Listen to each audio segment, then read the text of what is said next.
একসময় জিয়ার মাজারে প্রবেশের নিষেধাজ্ঞা ছিল। অল্প কিছু লোকের বেশি ঢুকতে দিত না স্বৈরাচারী আওয়ামী লীগ সরকার।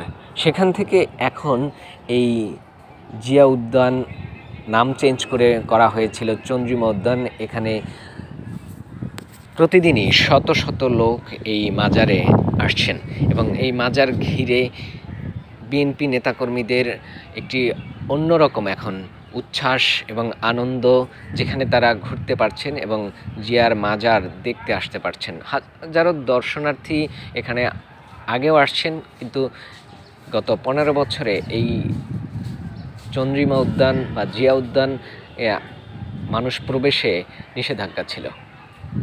সেখানে আজকে দেখেন এই জিয়ার মাজারকে কেন্দ্র করে মানুষ প্রতিদিন মাজার জিয়ারত, রাজনৈতিক প্রোগ্রাম সেগুলো করতে আসছে এবং ঝরাজীর্ণ অবস্থায় ছিল এই মাজারটি। এখনও সেরকম সংস্কার করা হয়নি, কিন্তু ধুয়ে মুছে পরিষ্কার করে রাখা বা সেই রকম জায়গায় মানুষ প্রতিদিন দেখতেই পাচ্ছেন যে ঢুকতে পারছে। চারপাশে সবুজে ঘেরা একটি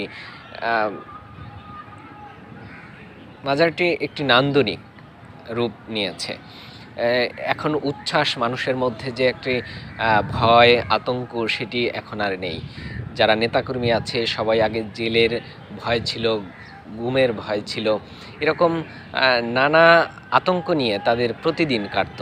আর আজকে তারা উচ্ছ্বাস নিয়ে চলাফেরা করা এবং যেই জাতীয়তাবাদী দল প্রতিষ্ঠা হয়েছে সেই জাতীয়তাবাদীর প্রতিষ্ঠাতা জিয়া রহমানের মাজারে এসে শ্রদ্ধা নিবেদন করছেন অনেকে। চারপাশেই আরবি হরফে লেখা রয়েছে,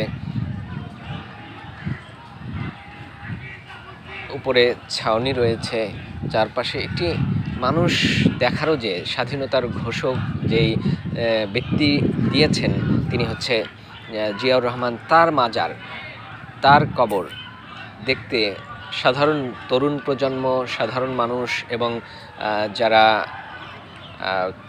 তরুণ প্রজন্ম রয়েছে, যারা গ্রামের মানুষ রয়েছে, যারা দেখতে পায় না বা একবারে ঢাকা আসলে জিয়ার মাজার দেখার সবারই আগ্রহ জাগে।